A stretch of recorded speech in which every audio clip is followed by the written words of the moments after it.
আসসালামু আলাইকুম। আজকে আমরা কথা বলবো বিয়ে নিয়ে। বিয়ে বা নিকাহ। বিয়ে মানে কি? ইসলামে বিয়ে বা নিকাহ কেবল একটি সামাজিক বা আইনি চুক্তি নয়, এটি একই সঙ্গে একটি অন্তত সুসংগঠিত পবিত্র ইবাদত এবং মানব জীবনের আত্মিক ও সামাজিক শান্তির মূল ভিত্তি।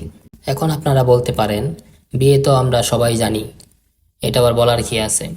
কিন্তু আমাদের দেশে আজকাল বিয়ে মানে একটা বিজনেস বা ব্যবসা বলতে পারেন। আবার অনেকে মনে করে যে প্রাপ্তবয়স্ক হলেই 20 বছর 22 বছর হলেই ছেলে মেয়ে বড় হলেই বিয়ে দিতে হবে।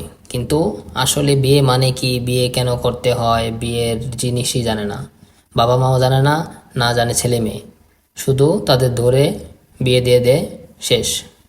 কিন্তু আমাদের ইসলামে বিয়ের কিছু রীতিনীতি আছে, ছেলে মেয়েদের বোঝানোর কিছু আছে। বিয়ে মানেই যে বিয়ে হয়ে গেল শেষ, এরকমটা না। বিয়ের পরও ছেলে মেয়েদের কিছু দায়িত্ব আছে, বাবা মারও আগে থেকে বিয়ে ছেলে মেয়েদের জন্য বোঝার কিছু আছে, তাদের জানানোর কিছু আছে, তারপরেই তাদের বিয়ে উপযুক্ত হলে তাদের বিয়ে করা দরকার। তাই আমি আপনাদের বিয়ে সম্পর্কে কিছুটা ধারণা দিয়েছি। আপনারা আরও যদি বিস্তারিত জানতে চান, আপনারা ইসলামের বিভিন্ন হুজুর বক্তাদের ইসলামের যেভাবে নিয়ম নীতি আছে সেগুলো আপনারা গুগলে দরকার হলে সার্চ করে সেগুলো জেনে নেবেন। তারপর আপনারা বিয়ের জন্য প্রস্তুত হবেন এবং বিয়ে করবেন। ইসলাম অনুযায়ী বিয়ে কি? ইসলামী শরীয়তের পরিভাষায় বিয়ে হলো একজন পুরুষ ও একজন নারীর মধ্যে বিবাহ বন্ধনে আবদ্ধ হওয়ার জন্য চুক্তি বা সমঝোতা, যার মাধ্যমে উভয়ের মধ্যে পারস্পরিক অধিকার, দায়িত্ব এবং দাম্পত্য সম্পর্ক হালাল ও বৈধ করা হয়। ইসলামের বিয়ের মূল উপাদানগুলো কি কি?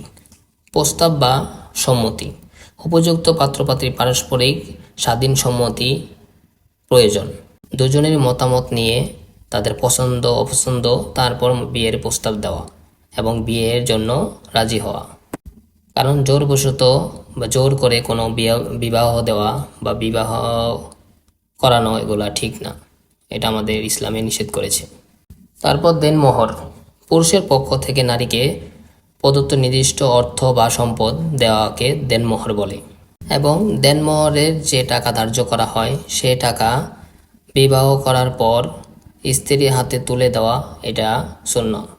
দেনমোহরের টাকা পরিশোধ না করে স্ত্রীকে টাচ করা বা তাকে স্পর্শ করা হারাম। তাই আপনারা বিয়ের দেনমোহরটা এরকম অঙ্ক ধরুন যেটা আপনার সামর্থ্য অনুযায়ী, বিয়ের খরচ অনুযায়ী আপনি দিতে পারবেন ওই দিন, সে অনুযায়ী ধরুন। কারণ এখন প্রচলিত বিয়েগুলোতে 10 লাখ 20 লাখ 50 লাখ এরকম দেনমোহর ধরা হয়।